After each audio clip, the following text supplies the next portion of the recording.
Hello friends, मैं हूं मिथिलेश कुमार और आप सभी लोगों का स्वागत करता हूं उदित फार्मेसी के ऑनलाइन लर्निंग प्लेटफॉर्म पर। कैसे हैं आप सभी लोग? आशा करता हूं अच्छे होंगे, स्वस्थ होंगे और मस्त होंगे। ह्यूमन एनाटॉमी एंड फिजियोलॉजी का चैप्टर नंबर 4 ईसीएस सिस्टम हम लोग प्रॉपर पढ़ चुके हैं, स्केलेटल सिस्टम। इसके एक्सरसाइज को अभी हम लोग डिस्कस करने वाले हैं।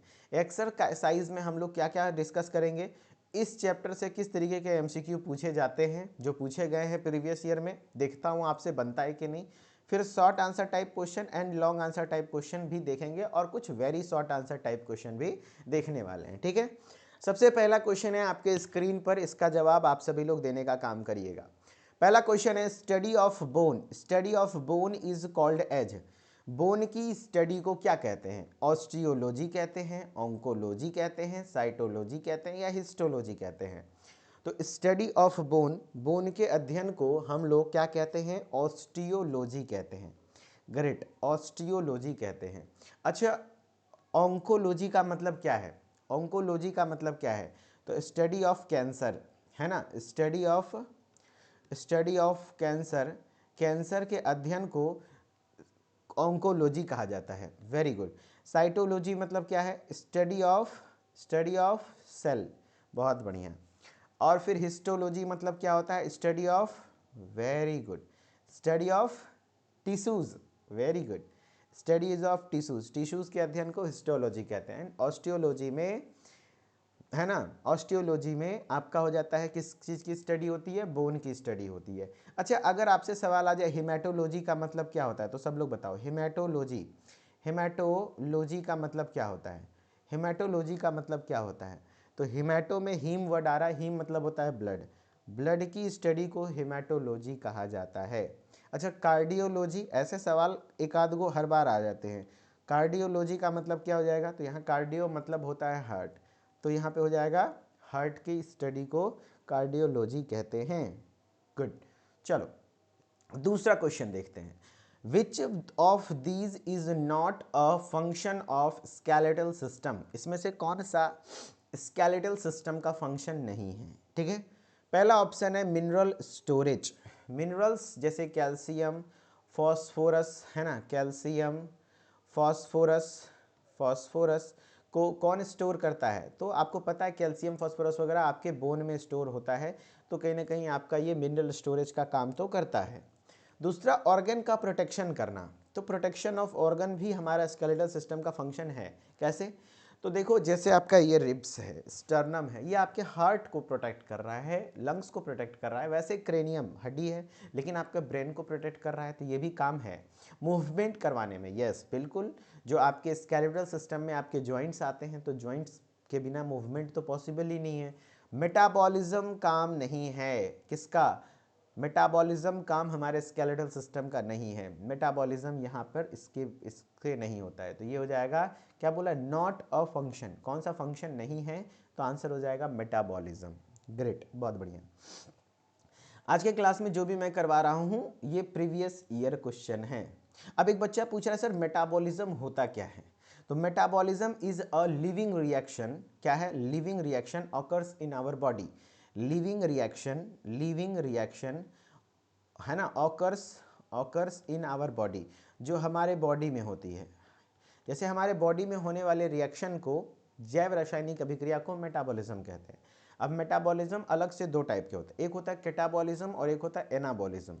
कैटाबॉलिज्म मतलब ब्रेक डाउन ऑफ समथिंग, है ना, कोई चीज़ें टूट रही है, जैसे कार्बोहाइड्रेट टूट के ग्लूकोज में कन्वर्ट हो रहा है, तो वो कैटाबॉलिज्म। ठीक है, अब जैसे मान लो ग्लूकोज प्लस ग्लूकोज मिल करके, ग्लूकोज का अणुओं जुड़ करके कार्बोहाइड्रेट का निर्माण हो रहा है, तो वो एनाबॉलिज्म। तो कहने का मतलब ये है कि जो मेटाबॉलिज्म होता है वो बॉडी के अंदर, जैसे मान लो कार्बोहाइड्रेट का टूटना, फैट का टूटना, प्रोटीन का टूटना, तो एक रिएक्शन है, वो सब रिएक्शन किस मेटाबॉलिज्म कहलाता है। तो ये काम आपका लीवर वगैरह का करता है। ठीक है, ये सब काम मेटाबॉलिज्म ज़्यादातर कौन करता है? तो आपका लीवर करता है। ठीक है, वेरी गुड। चलो नेक्स्ट क्वेश्चन है, question number 3। How many bones are present in axial skeleton, axial skeleton में कितने बोन्स होते हैं? How many bones are present in axial skeleton, तो देखो भाई, आपके एक्सियल स्केलेटन में बहुत सीधा सीधा सवाल है, आंसर बहुत सटीक होना चाहिए। 126, 65, 80 या 106, तो सारे बच्चों का आंसर सी आ रहा है, यानी 80। ग्रेट, बहुत बढ़िया। देखो भाई, आपके एडल्ट में जो आपका होता है टोटल बोन का संख्या 206, ठीक है। अब इन 206 को दो भागों में बांटा गया है स्टडी के लिए। एक होता है एक्सियल, जो एक्सियल में एकदम बीचों बीच आता है एक्सिस के अकॉर्डिंग, और एक होता है अपेंडिकुलर। अच्छा, एक्सियल में कितने हड्डी आते हैं? तो 80 बोन्स। अपेंडिकुलर में कितने आते हैं बताओ? अपेंडिकुलर में 126। अगर सवाल 126 वाला अपेंडिकुलर पूछता तो 126 होता। यहाँ एक्सियल पूछा था तो आराम से आपका 80 बोन्स हो गए। ग्रेट। चलो नेक्स्ट क्वेश्चन है, which of the following bones are part of axial skeleton? Axial skeleton का पार्ट कौन सा है? तो देखो भाई, एक्सियल स्केलेटन का पार्ट कौन सा है, समझना बात को। पहला क्वेश्चन है क्लेविकल। पहला क्वेश्चन है which of the following are, sorry, not part of, not लिखा हुआ है, नॉट वर्ड को बड़ा हाईलाइट करके पढ़ना होता है। नॉट वर्ड जहां भी आ जाए इसको थोड़ा सा ध्यान में, अक्सर गलती होता है। जैसे मैंने अभी पढ़ लिया था कौन सा एक्सियल स्केलेटन का पार्ट है, तो पहला ही बी नंबर में मार देता, लेकिन यहाँ बोला not a part of axial skeleton. तो देखो भाई, क्लेविकल लोकेशन देखो, क्लेविकल यहाँ पर है, कॉलर बोन इसको कहते थे, ब्यूटी बोन इधर। तो ये आपका एक्सियल स्केलेटन नहीं है, ये अपेंडिकुलर में आता है, क्योंकि ये पेक्टोरल गडल का पार्ट है, ठीक है, ये नहीं है। स्कल तो है, स्टर्नम बीचों बीच है, रिब्स है, तो ये एक्सियल स्केलेटन का पार्ट है, but clavicle is not the part of axial. क्या है? अपेंडिकुलर स्केलेटन का पार्ट है। एंड सारे बच्चे आंसर ए कर रहे हैं। ग्रेट, बहुत बढ़िया, गुड। मतलब ये चैप्टर अच्छे से आप लोगों को पढ़ाई हुआ है ना। How many facial bones does the skull possess? How many facial bones does the skull possess, यानी स्कल में जो फेशियल बोन्स होते हैं कितने होते हैं? तो इसका तो बहुत अच्छा ट्रिक भी हमने बताया था कि फेस में कैगो क्रीम लगाती है आपकी वाली, आपकी वाली फेस में कैगो क्रीम लगाती है, पूछ के बताना। 22 गो, 8 गो, 12 गो या 14 गो? तो फेस में 14 गो क्रीम लगाती है ना। हाँ, यानी 14 आंसर हो जाएगा, 14। फेस में क्या गो क्रीम लगाती है? तो 14 गो। Great. How many facial bone does the skull possess? तो 14, है ना, बहुत बढ़िया। नेक्स्ट है the shape of sternum. Sternum का शेप बताओ। The shape of sternum is, sternum का शेप, तो स्टर्नम यहाँ पर यह हड्डी होती है, बताओ एस शेप का होता है क्या? नो। टी शेप का होता है, यू शेप का होता है, या सी शेप का होता है? तो जवाब सारे बच्चों का क्या आ रहा है? B. B option number B, मेरे को लगा बी शेप चलो, बी ऑप्शन नंबर तो सही है, टी शेप का होता है। वेरी गुड, क्योंकि स्टर्नम का कुछ ऐसा स्ट्रक्चर होता है ना, इस तरीके से स्ट्रक्चर होता है, तो इस तरीके से आपका हो गया क्या? तो स्टर्नम टी शेप का होता है, ठीक है, यहाँ पर होता है, इसको ब्रेस्ट बोन के नाम से भी जानते हैं, ठीक है। चलो, बहुत बढ़िया। नेक्स्ट है how many vertebrae do human possess? Human में कितने वर्टिब्रे होते हैं? How many vertebrae do human possess? कितने वर्टिब्रे होते हैं बताओ? 35, 30, 26, 122। How many vertebrae do humans possess? तो कितने वर्टिब्रे होते हैं? तो बताओ 35, 30, 26 या फिर 122? तो आंसर हो जाएगा ग्रेट, सी, यानी कि 26 वर्टिब्रे होते हैं। एंड इसमें भी आपका पार्ट बाय पार्ट बटा हुआ है। कौन सा पार्ट बताओ? तो सबसे पहला आपका क्या हो जाता है? Thoracic vertebrae. सर्वाइकल वर्टिब्रे कितना? 7। थोरैसिक कितना? 12। लंबर कितना? 5। और सैक्रम तो 1। कॉकिक्स 1। ये 5 बोन होता है बचपन में, लेकिन ये फ्यूज़ होकर एक बनता है। फिर ये 4 होता है, लेकिन ये फ्यूज़ होकर के बनता है। और टेल बोन इसी को कॉकिक्स को कहते हैं, टेल बोन इसी कॉकिक्स को कहते हैं। ग्रेट, बहुत बढ़िया। नेक्स्ट है how many reasons does the vertebral column divided into? Vertebral column को कितने रीजन में बांटा गया है? तो आप देख लो ना, मैंने बताया ना नाम, 1 2 3 4 5, 5 पार्ट में बांटा गया है। बहुत बढ़िया, आंसर क्या हो जाएगा? 5 पार्ट्स, है ना, 5 पार्ट्स में बांटा गया है ना, 5 पार्ट में बांटा गया है।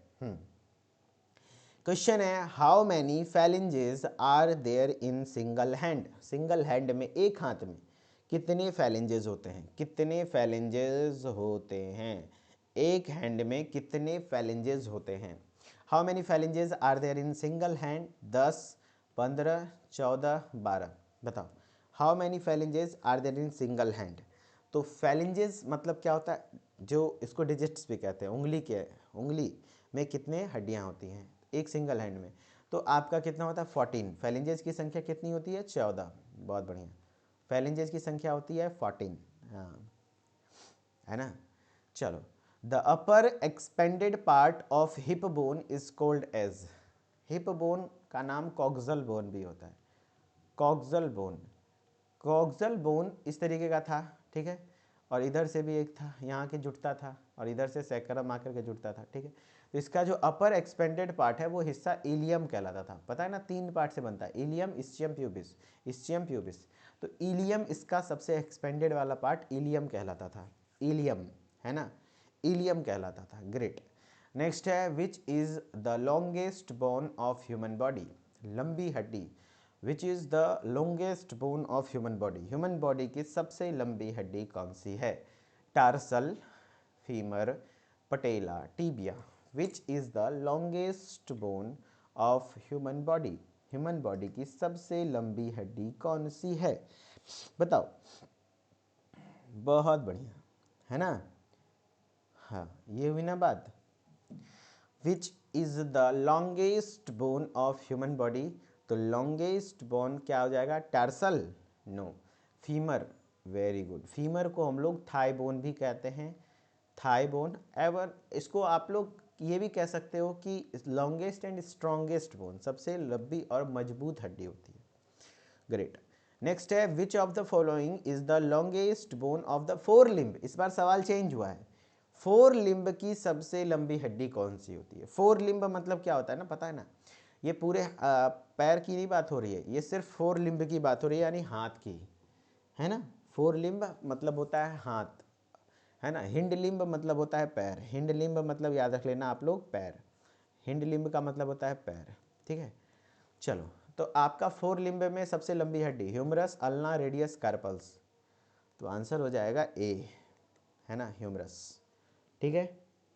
चलो, अब कुछ क्वेश्चंस देखो, very short answer type questions, ठीक है। Very short answer type questions, very short answer type questions. Define cranium. Cranium को डिफाइन करना है, क्रेनियम को डिफाइन करना है, बताओ। हाँ, very short answer type questions में हमें डिफाइन क्रेनियम, क्रेनियम को डिफाइन करना है। क्रेनियम क्या होता है बताओ, बता दोगे? तो क्रेनियम एक प्रोटेक्टिव केस है जो ब्रेन को प्रोटेक्ट करता है और क्रेनियल बोन से बना होता है। 8 क्रेनियल बोन से बना होता है, ठीक है। एक लाइन में आंसर करना होता है, 1 नंबर वाला। तो cranium is the protective case, है ना, जो कि ब्रेन को प्रोटेक्ट करता है। कहता है बोन कौन सा मेटल है? बोन कोई मेटल नहीं है, बोन में बने कुछ मिनरल्स स्टोर होते हैं, कैल्शियम, फास्फोरस जैसी चीज़ें, ठीक है। Name any 3 types of joints. लिख पाओगे? देखो ऐसे सवाल आते हैं, प्रीवियस ईयर क्वेश्चन में पूछे हुए हैं, वही चीज़ मैंने यहाँ पर लाया है। बताओ भाई, अरे लिख पाओगे?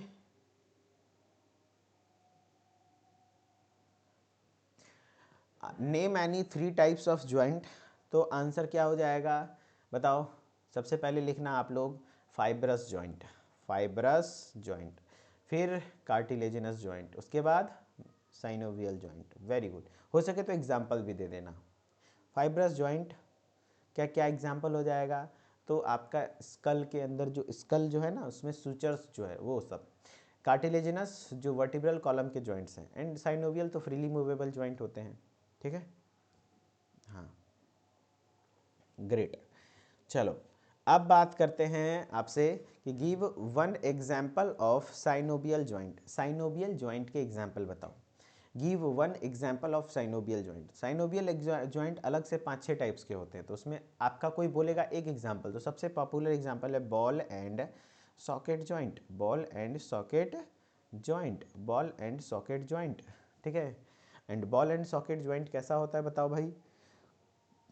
बॉल एंड सॉकेट ज्वाइंट, है ना, very good, ball and socket joint हो जाएगा। इसका एग्जाम्पल क्या है बॉल एंड सॉकेट ज्वाइंट का, किसी को याद है? तो बॉल एंड सॉकेट ज्वाइंट का एग्जाम्पल हो जाएगा आपका शोल्डर ज्वाइंट और hip joint. Right the two disorder of joints, joints के डिसऑर्डर का नाम ऑस्टियो अर्थराइटिस, रोमेटाइड अर्थराइटिस, ये सब हो जाएगा। What is axial skeleton? Axial skeleton consist of 80 bones, इसमें क्या क्या इंक्लूड है ये सब लिख दो, आराम से हो जाएगा। Defined rheumatoid arthritis, rheumatoid arthritis एक ऑटो इम्यून डिसऑर्डर है जिसमें खुद का इम्यून सेल आपके ज्वाइंट्स पर अटैक करता है, जिससे आपका ज्वाइंट धीरे धीरे डैमेज हो जाता है, इसको रोमेटाइड अर्थराइटिस कहते हैं, ठीक है। अब very short answer type questions, भाई ये सब एक नंबरिया क्वेश्चन है, लिख लोगे ऐसा आएगा तो? कोई बच्चा बोला है थोड़ा लिख के बता दीजिए, तो थोड़ा सा आप नोट्स भी देख लीजिए भाई, नोट्स देख कर करना होगा।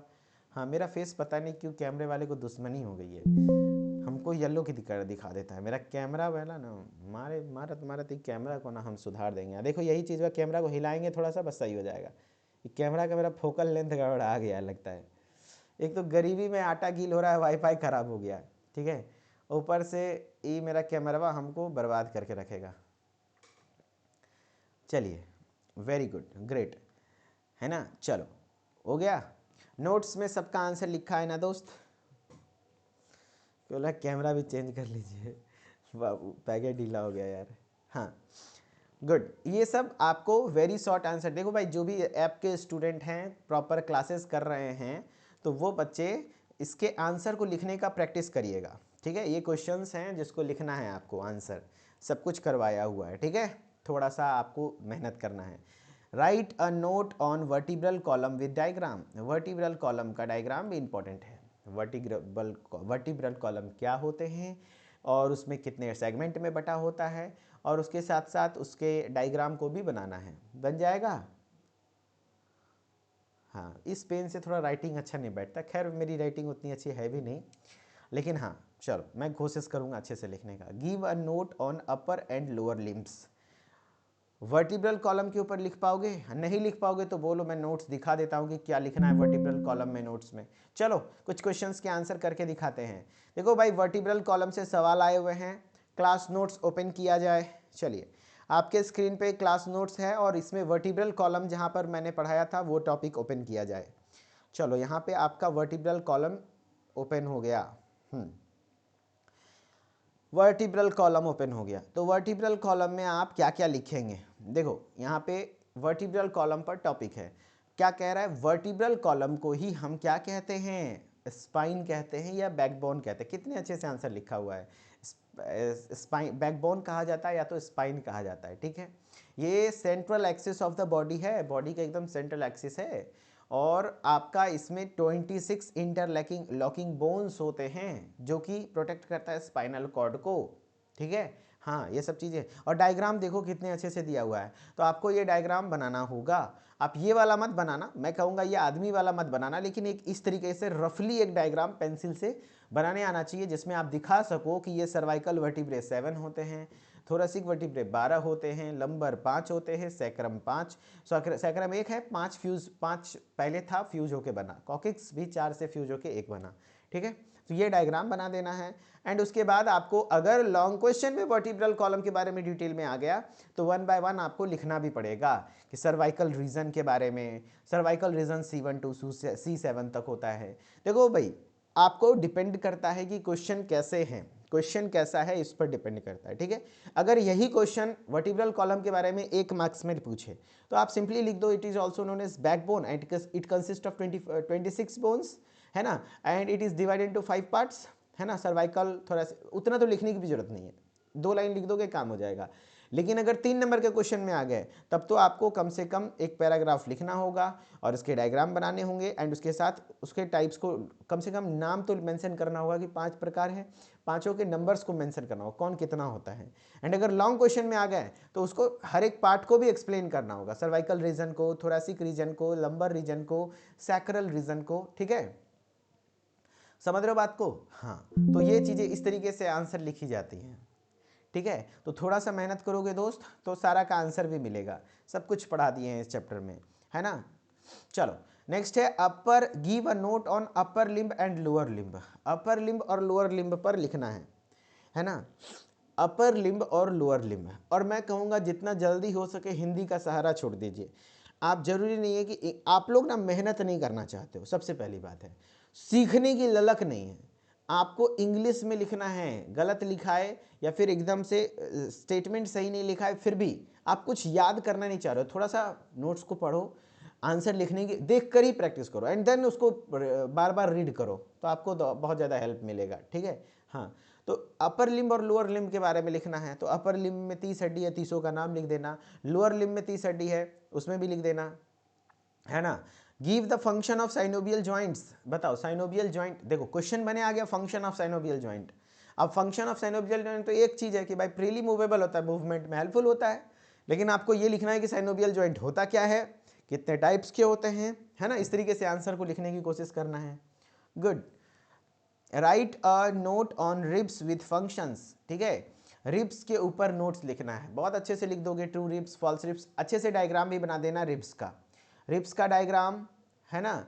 और आपका वर्टिब्रल कॉलम का डायग्राम लिखना है। Right a note on rheumatoid arthritis, rheumatoid arthritis पर लिख देना है। ठीक है, हाँ।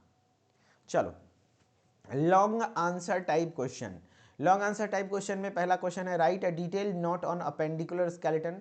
अपेंडिकुलर स्केलेटन के ऊपर डिटेल नोट लिखना है। क्या होता है अपेंडिकुलर स्केलेटन?